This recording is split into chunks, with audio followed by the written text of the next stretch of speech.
الحمد لله نحمده ونستعينه ونستغفره ونعوذ بالله من شرور أنفسنا ونعوذ بالله من شرور أنفسنا ومن سيئات أعمالنا من يهده الله فلا مضل له ومن يضلله فلا هادي له وأشهد أن لا إله إلا الله وحده لا شريك له وأشهد أن سيدنا وسندنا ومولانا محمدا عبده ورسوله. وقال الله تعالى: شهر رمضان الذي أنزل فيه القرآن صدق الله مولانا العظيم. بزرگان محترم، برادران عزیز، رمضان المبارک کی آمد ہے اور انشاءاللہ کچھ دنوں بعد رمضان المبارک شروع ہو جائے گا، یا یوں کہہ لیجئے کہ رمضان سے پہلے یہ آخری جمعہ ہے۔ علماء نے لکھا ہے کہ شب برات کے بعد تمام انسانوں کو رمضان المبارک کی تیاری کرنی چاہیے۔ یہ تیاری رمضان المبارک کی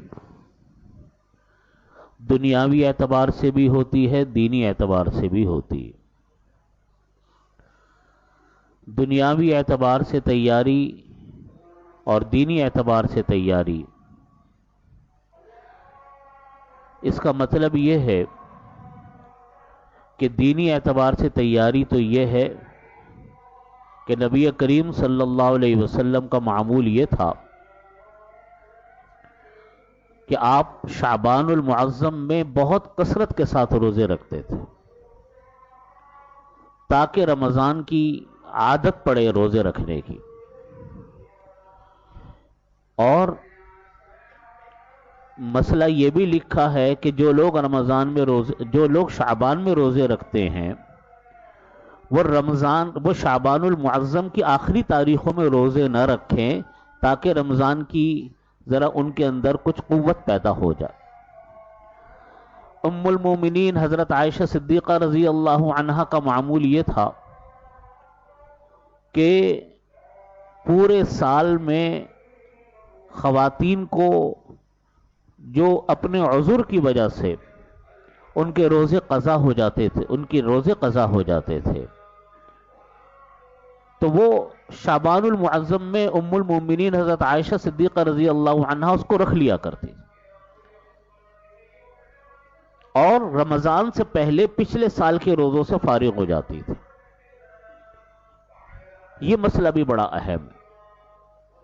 ہمارے ہاں یہ اللہ رب العزت کا ایک نظام ہے، فطری نظام ہے کہ خواتین کو ہر مہینے جو مجبوری کے ایام ہوتے ہیں اس میں نمازیں تو نہیں قضا کرنی پڑتی، لیکن رمضان میں جو خواتین اپنی مجبوری کی وجہ سے روزے نہ رکھ سکیں ان کے ذمے میں قضا لازم ہے۔ ہمارے ہاں خواتین اس کی طرف ذرا توجہ کم کرتی ہیں۔ کوشش یہ کرنی چاہیے کہ ہر سال کے روزے جو قضا ہوئے وہ اسی سال میں ادا ہو جائے۔ مثلا پچھلے رمضان کے روزے قضا ہوئے کچھ خواتین کے، تو اگلا رمضان شروع ہونے سے پہلے پچھلے رمضان کے روزے ادا کر کے فارغ ہو جائے، اس کو جمع نہ ہونے دیں، کیونکہ جب وہ روزے بعض اوقات جمع ہو جاتے ہیں تو پھر کئی 100 روزے بن جاتے ہیں خواتین میں، پھر وہ ادا نہیں ہو پاتے۔ اس لیے حضرت عائشہ رضی اللہ عنہا ام المومنین رضی اللہ عنہا کا معمول یہ تھا کہ رمضان المبارک سے پہلے وہ روزے رکھ کے فارغ ہو جاتی تھی۔ دوسری چیز، علماء نے مسئلہ لکھا کہ ہر سال کی جو زکوٰۃ ہے وہ اس سال ایک سال کے اندر اندر ادا کر دینی چاہیے. مثلا پچھلے سال جتنی زکوٰۃ بنی تھی اگر وہ ادا ہو گئی. بعض حضرات پورے سال تھوڑے تھوڑے کر کے زکوٰۃ ادا کرتے ہیں، وہ بھی ٹھیک ہے، لیکن کوشش کریں کہ ایک سال سے زیادہ پھر زکوٰۃ انسان کے ذمے میں باقی نہ ہو. بہتر طریقہ یہ ہے کہ رمضان سے پہلے پہلے اپنے پچھلے سال کی زکوٰۃ وغیرہ سب ادا کر کے فارغ ہو جائے، کوئی ذمے میں باقی نہ بچے. اسی طرح کسی کے ذمے میں نمازیں قضا ہیں، پچھلے سال کے روزے کسی وجہ سے رہ گئے، بیماری کی وجہ سے رہ گئے یا کسی مجبوری سفر کی وجہ سے رہ گئے، تو اگلا رمضان شروع ہونے سے پہلے پہلے نمازیں بھی جو ماضی کی ہیں وہ قضا کر کے فارغ ہو جائے، ادا کر کے فارغ ہو جائیں. روزے پچھلے سالوں کے اگر کچھ فرض روزے باقی ہیں وہ ادا کر کے فارغ ہو جائیں. خواتین وہ روزے ادا کر کے فارغ ہو جائیں، تاکہ یہ جو رمضان گزرے یہ بالکل پچھلے تمام ادائیگیوں سے اور فرائض اور قضاؤں سے وہ فارغ ہو. اس کا اہتمام کرنے کی ایک چیز کی طرف ہماری توجہ کم جاتی ہے، وہ ہے سجدہ تلاوت.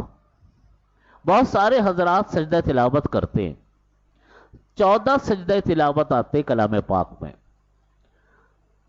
بہتر طریقہ تو یہ کہ سجدہ تلاوت اسی وقت کر لیا جائے، یہ سب سے افضل طریقہ.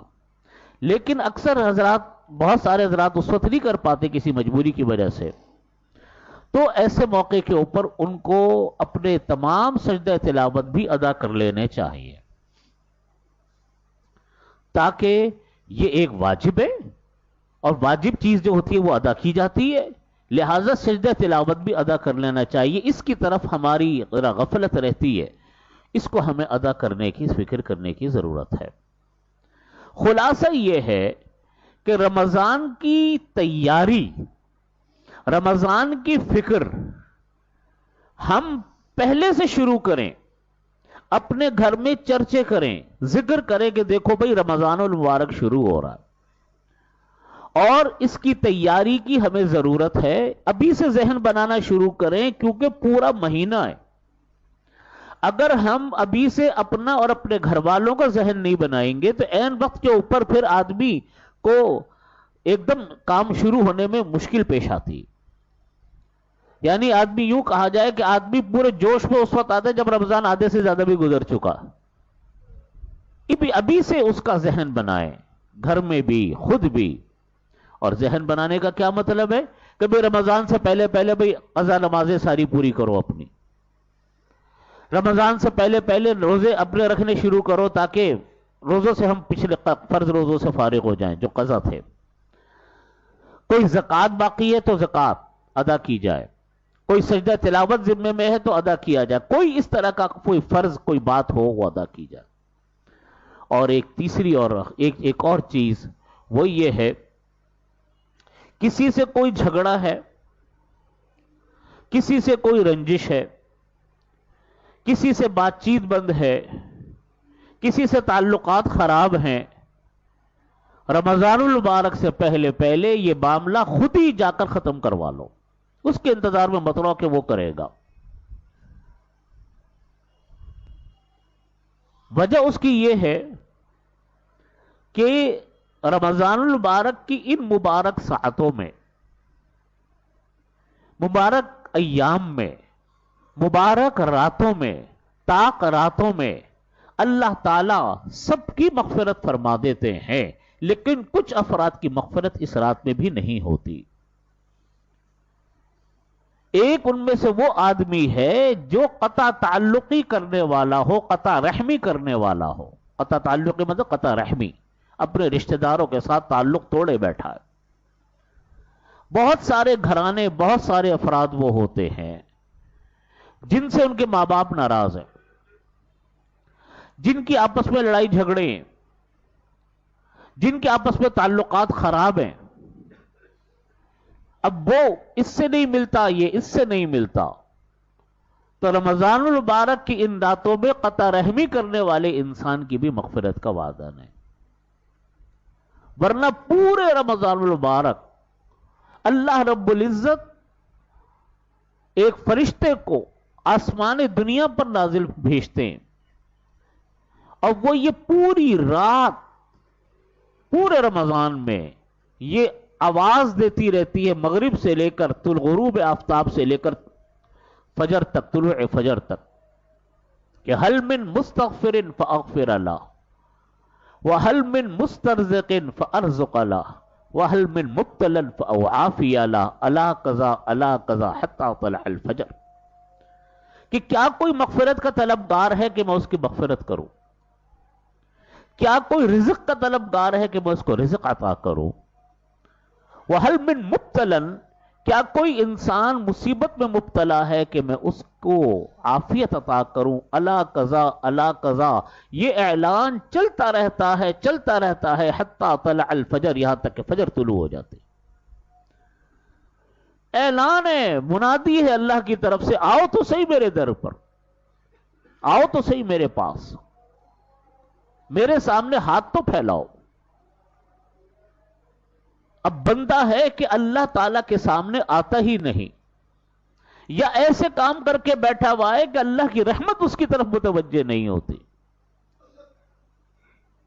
تو بھائی ہوش کب آئے گا ہم کو؟ پتہ نہیں کتنے میرے بھائی، کتنے میرے جاننے والے، آپ کے جاننے والے ایسے ہیں جو پچھلے رمضان میں تھے، اس رمضان میں ہمارے ساتھ نہیں ہے۔ میرے والد صاحب بھی اس رمضان مبارک میں رخصت ہوئے، اس سال رخصت ہوئے۔ کتنے گھرانوں میں لوگوں کا آخری رمضان ثابت ہوا۔ میرے ابھی خالہ زاد بھائی کا انتقال ہوا، بالکل نوجوان، میرے ہی ہم عمر تھا، اچانک انتقال ہو گیا بغیر کسی مہلت کے، وقت ہی نہیں ملا، نہ کسی کے ذہن میں آ سکتا تھا کہ اس کا آخری وقت آ چکا۔ کتنے انسان ایسے ہیں، ہم کس غفلت میں بیٹھے ہوئے ہیں؟ یہ ایام جو ہوتے ہیں رمضان المبارک جیسا عظیم الشان، مغفرت والا، رحمت والا، جہنم سے خلاصی والا مہینہ، یہ تو یہ ایام اس لیے اللہ کی طرف سے دیے گئے کہ بندے اپنے معاملات کو ایک مہینے میں ٹھیک ٹھاک کر لے، فارغ ہو جائے، اس جگہ پر پہنچ جائے جہاں پر انسان سالوں میں پہنچتا۔ یہ مہینے اس لیے دیے جاتے ہیں۔ ہم اپنی انانیت کی وجہ سے، اپنی غفلت کی وجہ سے، اپنی سستی کی وجہ سے یہ ایام بھی ضائع کر دیتے، ذہن ہی نہیں بناتے پہلے سے کہ رمضان المبارک شروع ہونے والا۔ بھائی آپ یہ دیکھیں، میں اس کو ایک چھوٹی سی مثال سے واضح کرتا ہوں۔ ایک آدمی کا کوئی لمبا سفر ہو ایک مہینے کا، ایسا تو نہیں ہوتا نا کہ ایک مہینے کا اگر سفر ہے اور آپ جب بھی فیملی کے ساتھ رہے ہو تو جس دن آپ کی تاریخ ہوگی روانگی کی، اسی دن آپ ساری تیاری شروع کرو گے؟ ایسا ہوگا کہ آج آپ کو جانا ہے شام کو، تو آج آپ دوپہر سے تیاری سفر کی شروع کریں گے، ہاں جی آج تو سفر پہ جانا ہے ایک مہینے کے لیے؟ آپ کب سے تیاریاں شروع کرو گے؟ اپنے بچے بھی ذہن بنا کے بیٹھے ہوں گے، گھر والے بھی ذہن بنا کے بیٹھے ہوں گے، کیا جی سفر ہے، کپڑے تیاری، سفر کی تیاری، گھر کا انتظام، کاروبار کا، ملازمت کا سارا سلسلہ سیٹ کرنا، پیسوں کا انتظام، وہاں پہ رہائش کا انتظام، بے شمار انتظامات انسان کرتا ہے نہیں کرتا تو سفر پہ روانہ ہوتا ہے۔ ایسا تو نہیں ہوتا کہ اچانک آیا، دو چار سوٹ ڈالے اور روانہ ہو گئے۔ اسی طرح رمضان المبارک کا مہینہ ہے، آپ کا پورے مہینے کا سفر ہے، پورے مہینے کا معاملہ ہے۔ ہم ابھی سے ذہن بنائیں کہ ہمیں یہ کام کرنے، اس کا عمل تھوڑا تھوڑا کر کے ابھی سے شروع کر دیں تاکہ رمضان میں ہمیں پکی عادت ہو۔ تلاوت کلام پاک ہے، نمازوں کا اہتمام ہے، گھر میں تذکرے ہیں، چرچے ہیں کہ ہاں جی رمضان آ رہا ہے، اس کی ہمیں تیاری کرنی۔ یہ تو ہے دینی تیاری کہ اپنی کسی سے غلطی ہے، معافی ہے، وہ معاملے کو خود ہی جا کے ختم کر دو، اس کے انتظار میں مت رہو، اس چکر میں مت رہنا۔ دیکھو شیطان یہاں آ کے ہمیں دھوکہ دیتا ہے کہ اس نے تو تمہیں کال نہیں کی، اس نے تو تمہیں پوچھا نہیں، تم کیسے جاؤ گے تو تمہاری ناک کٹ جائے گی۔ یہ مسئلہ آ کے اٹکتا ہے، آ کے دفع کرو ان چیزوں کو، یہ شیطانی دھوکے ہیں،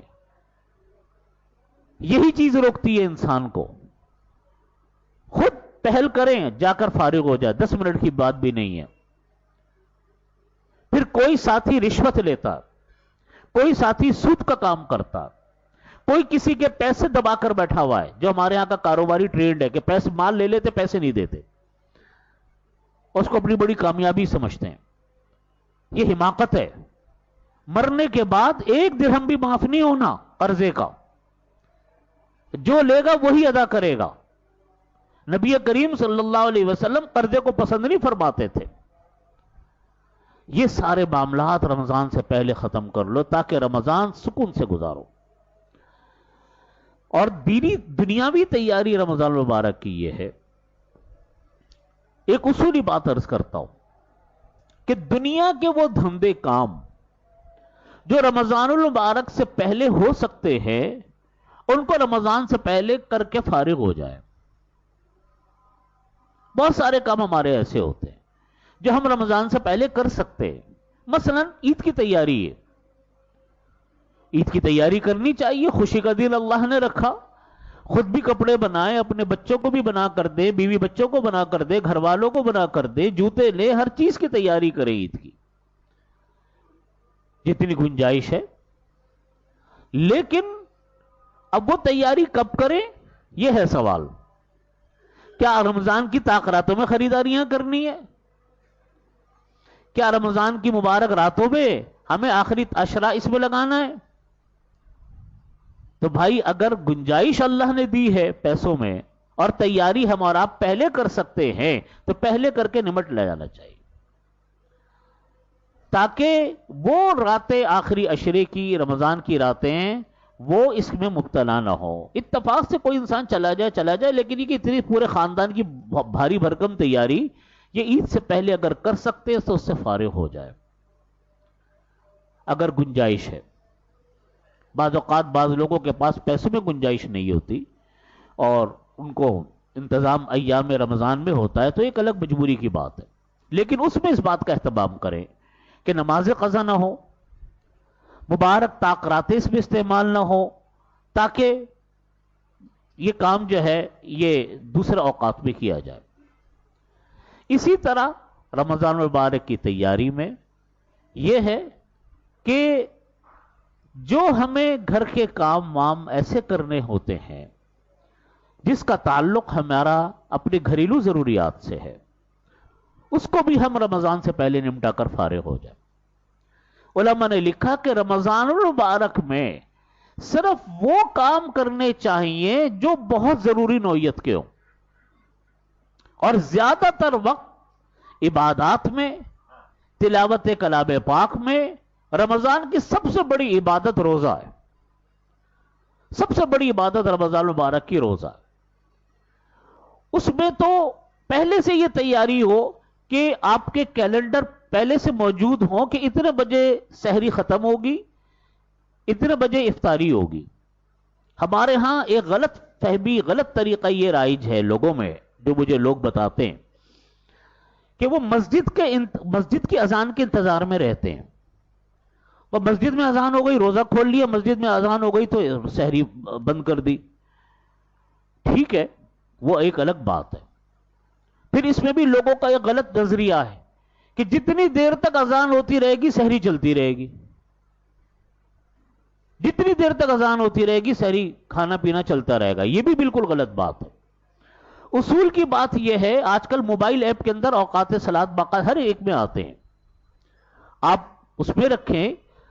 پورے پاکستان میں ہر شہر کے نقشے چھپتے ہیں اوقات نماز کے, اوقات روزوں کے اوقات کے, اخبارات میں چھپتے ہیں. اس ٹائم سے 1-2 منٹ پہلے اپنا روزہ آپ بند کر دیں سحری میں, اور جب افطار کا وقت ہو جائے تو 1-آدھا منٹ چھوڑ کر آگے کر کے پھر روزے کو افطار کریں تاکہ روزہ آپ کا صحیح طریقے سے ہو. رمضان المبارک کی عبادات میں فرائض کے بعد یعنی روزہ فرض ہے, نمازیں تو ویسے ہی 12 مہینے کی فرض ہے, اس میں تو کوئی دوسری بات ہے نہیں. اضافی اوقات میں, اضافی چیزوں میں سب سے اہم چیز تلاوت کلام پاک ہے. اس کا اہتمام ابھی سے شروع کریں تاکہ عادت بنے. جو لوگ باقاعدگی سے کرتے ہیں وہ تھوڑی سی مقدار بڑھا دیں, جن کو عادت نہیں ہے وہ اپنی عادت بنائیں. قرآن پاک لے کر رکھیں, اس کا اہتمام کر کے رکھیں اور یہ ذہن بنائیں کہ اتنے بجے سے اتنے بجے تک ہم نے تلاوت کرنی ہے۔ نبی کریم صلی اللہ علیہ وسلم نفلی عبادتوں میں جہاں تلاوت کلام پاک کا اہتمام فرماتے، وہاں تہجد کی نماز کا خاص طور پر اہتمام فرماتے۔ اس لیے ان چیزوں کا رمضان المبارک میں اہتمام کریں اور یہ تہیہ کر کے رکھیں کہ کم از کم اس مہینے کو گناہوں سے پاک کر کے رکھنا ہے۔ سب سے بڑا گناہ اور گناہوں کا ذریعہ آج کل ہمارے ہاں موبائل اور سوشل میڈیا۔ آدمی نہ چاہتے ہوئے بھی سوشل میڈیا میں ایسا مبتلا ہوتا ہے، فیس بک ہے، فلانی فلانی چیزیں، کہ کیا کیا اس میں دیکھ رہا ہوتا ہے۔ تو عادت، یہ تو انسان کا اپنا کنٹرول کی چیز ہے، آدمی کو اپنے اوپر کتنا کنٹرول ہے۔ کم از کم ابھی سے اہتمام کریں کہ ان سب چیزوں کو چھوڑیں، تاکہ گھنٹوں جو ضائع ہوتے ہیں، بہت سارے لوگ فضول کے میسیجز میں دن رات لگتے ہیں۔ میں تو حیران ہوتا ہوں کہاں سے لوگوں کے پاس اتنا وقت آتا ہے کہ ہر میسیج کا جواب دینا ضروری ہے۔ ان باتوں کو چھوڑیں، کوئی ضروری کام ہے، ضروری میسیج ہے، کام سے جس کا تعلق ہے وہ ضرور کریں، ای میل ہے، واٹس ایپ میسیج ہے یا کوئی اور بات ہے، لیکن ہر وقت کے فضول تبصرے، تجزیے، سیاست پر بحث اور حالات پر بحث اور سوشل میڈیا کے اوپر ہر وقت ایکٹیو رہنا، یہ نہ دین کا فائدہ ہے نہ دنیا کا۔ اپنے آپ کو اس سے نکالیں اور فارغ وقت اپنے اللہ تعالیٰ کے ذکر میں لگائیں، اللہ تعالیٰ سے عبادات میں لگائیں، دعاؤں کا اہتمام کریں۔ خاص طور پہ دعا بہت، دعا مخ العبادہ، فرمایا کہ دعائیں عبادت کا مغز ہے۔ ان دعاؤں کا اہتمام کریں۔ یہ دعائیں اتنی طاقتور چیز ہے کہ بڑے بڑے وظیفے اس کے مقابلے میں طاقتور نہیں ہوتے جتنی دعائیں یہ طاقتور ہیں۔ ہمارے ہاں لوگ وظیفوں پر زور دیتے ہیں، علماء نے لکھا وظیفوں سے زیادہ اہم چیز دعا ہے۔ دعا کا اہتمام کریں، خاص طور پہ افطار سے پہلے کی دعا، اخیر شب کی دعا، اللہ سے مانگے، اللہ سے اپنا تعلق مضبوط کریں۔ اللہ تعالی ہم سب کا حامی و ناصر ہو۔